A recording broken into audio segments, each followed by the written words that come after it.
അതിലൊക്കെ ചില പ്രിയപ്പെട്ടവരുടെ പേരുകൾ മാത്രം പറഞ്ഞങ്ങ് പോവുകയാണ്.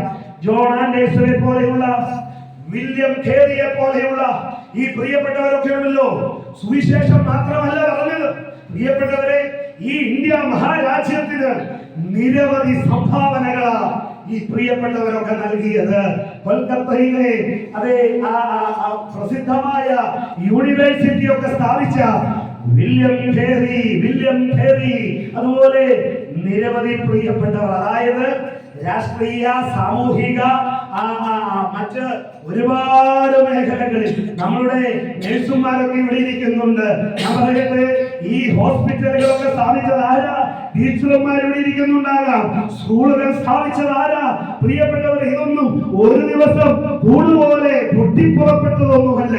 ഈ മിഷണറിമാർ അവരുടെ സുഖ സൗകര്യങ്ങളെ ത്യജിച്ച് ആഡംബരമായി ജീവിക്കാൻ അവർക്ക് അവസരങ്ങൾ ഉണ്ടായിരുന്നിട്ടും ആഡംബരങ്ങൾ വലിച്ചെറിഞ്ഞിട്ട് പരിമിതികളുടെ ഉള്ളിലേക്ക്, ഇന്ത്യയുടെ മണ്ണിലേക്ക് വാഹനങ്ങൾ ഇല്ലാത്ത, റോഡില്ലാത്ത, പൊടിയും പുകയും മാത്രമുണ്ടായിരുന്ന അനേക ഗ്രാമങ്ങളിലേക്ക് ഈ പ്രിയപ്പെട്ടവർ ഇറങ്ങി വരുവാനായിട്ടിടയായി. ഞാനൊന്ന് പറയട്ടെ, ഒരു വചനം ഓർമ്മ വരുന്നത് കൊണ്ട് പറയുകയാ, ഗോതമ്പ് മണി നിലത്തു വീണ് ചാകുന്നില്ല എങ്കിൽ വെറുതെ ഇരിക്കും, ചത്തു എങ്കിലോ ഫലം.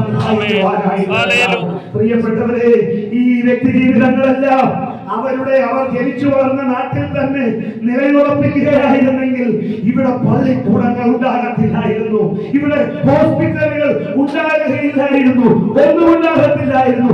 ഇന്നും അപരിഷ്കൃതരായ അത് ജന്മങ്ങളാൽ നമ്മൾ തെക്കുടക്ക് നടക്കേണ്ടിയതായിട്ട് വന്നേക്കാ. എന്താണ് സമൂഹത്തെ പുരോഗമിപ്പിച്ചത്? ദൈവവചനമല്ലേ? സുവിശേഷമല്ലേ?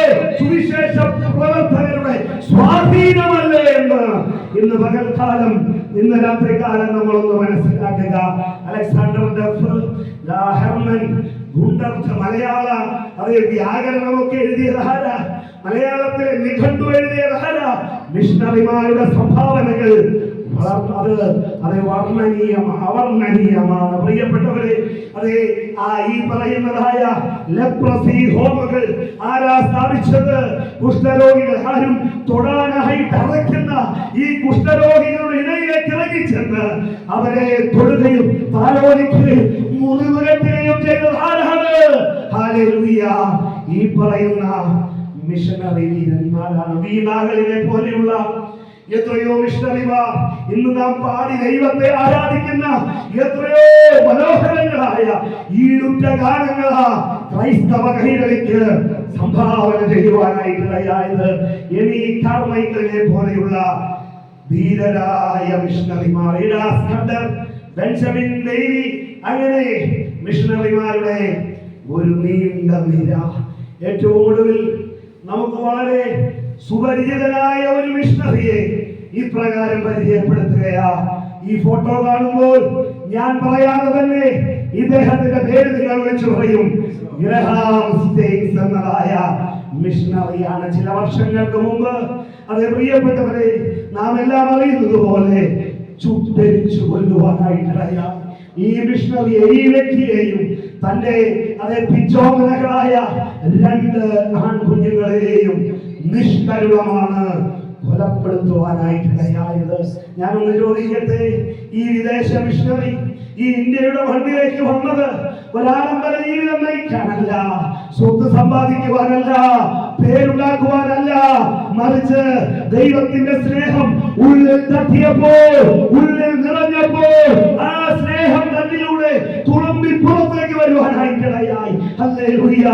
ഇന്ത്യയുടെ മണ്ണിലേക്ക് ഒരു ദർശനത്തോടെ താൻ കടന്നു വന്നു. കുഷ്ഠരോഗ ആശുപത്രികൾ സ്ഥാപിച്ചു.